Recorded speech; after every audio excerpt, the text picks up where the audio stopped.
Our next speaker is Francois Choquette. Good morning, sir. Hi. Thank you for letting me speak. I live in Lake Elsinore. Just to start off with something positive here, I have interfaced with a lot of people in this building here on the second floor surveying, sixth floor planning, ninth floor geologists and all that, and they were all great. They all gave me very good service, lots of maps, everything was fairly priced, and I was impressed. Thank you. I just want to add a few things about the ordinance. There seems to be the feeling that picketing must be something... Francois, this is for items that are not on the agenda, so if you kind of... It's a general comment that I'd like to make about it. It's a Supreme Court ruling from Justice O'Connor in the Booth versus Barry case. She says, as a general matter, we have indicated that in public debate, our own citizens must tolerate insulting and even outrageous speech in order to provide adequate breathing space to the freedoms provided by the First Amendment. I think that's very important. You know, we don't want to get all bent out of shape just because somebody yells out an insult. Another thing, at the second to last meeting, I asked, I gave you a map, and I asked where I could protest on that map. I never got an answer for that. That'd be interested to know that. Also, Mr. Stone, who gave you the black PR document about Anonymous on the second meeting, I believe?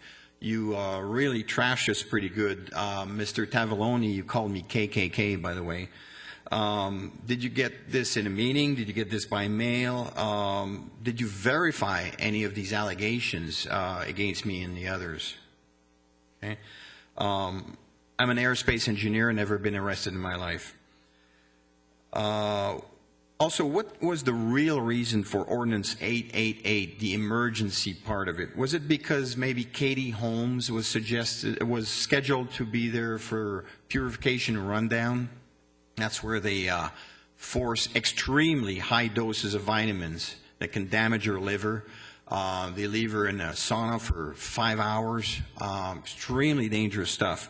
Now, as soon as we found out that she was going to be there, immediately we saw this emergency ordinance. And then suddenly, after she was gone, there was no need for the emergency anymore. Can you just tell me? Was it because of Katie Holmes? Was it something else? Why was it?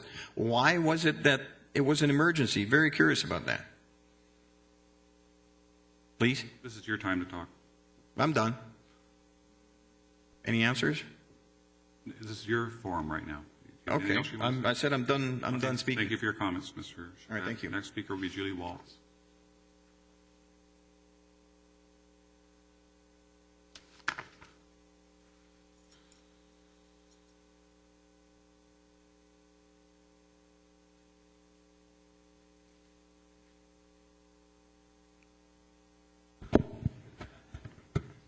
I guess it's still morning, isn't it? Okay, Good morning. well, another good morning to you all. I just wanted to read you a little quote by Ronald Reagan.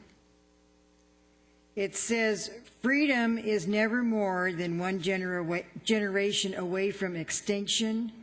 We didn't pass it on to our children in the bloodstream. It must be fought for, protected, and handed on for them to do the same."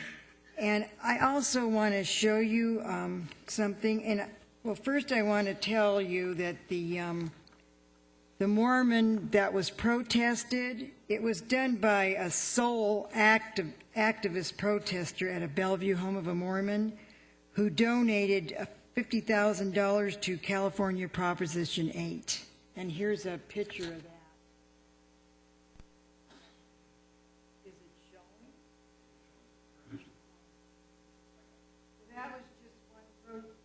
That was just one protester, and there was no violence in that neighborhood.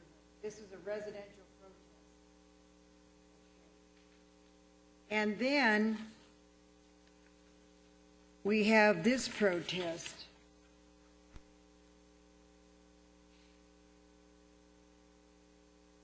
This was the This was a protest that was held at the John Tavaloni's home, Supervisor Tavaloni's home, and I must commend him because his comments were, "One thing I don't do is back down to intimidation," he said.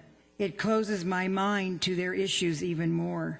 So I commend him on that comment. And then there's another little protest, but I don't have a picture of it. It was in Riverside County in, where was it? It was in Marion Ashley's district. It was about the parliamentary training compound in a residential neighborhood. And those folks also protested, and there was no arrest, no violence or anything. And that was which I would assume be targeted picketing. And then there was also a protest about a jail being proposed in the town of Whitewater. And then that was in Mr. Wilson's district. And they also protested at the river in their neighborhood and at the Riviera Resort and Spa where the supervisor was kicking off his reelection. And once again, I do want to remind you, gentlemen, that you are elected and you're not anointed. Thank you very much for your time. Thank you, Ms. Walls. Doug Owens.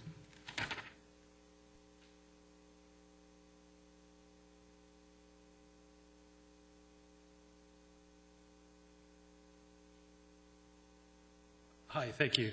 I'm going to thank you, Mr. Wilson, for suggesting a 6-month monitoring of the 884 enforcement. I also wanted to suggest that perhaps you consider expanding that to all law enforcement activities on Gilman Hot Springs Road to make sure that the sheriff doesn't overstep its bounds and, as you said, have difficulty interpreting the complexity of 884. And finally, I'd like to thank you, Ms. Walls, for your patient explanation of your interpretation of 884. Based on my reading of the case law, I think you're correct on most points. And I want to thank the board for letting me speak. Thank you, Mr. Owens.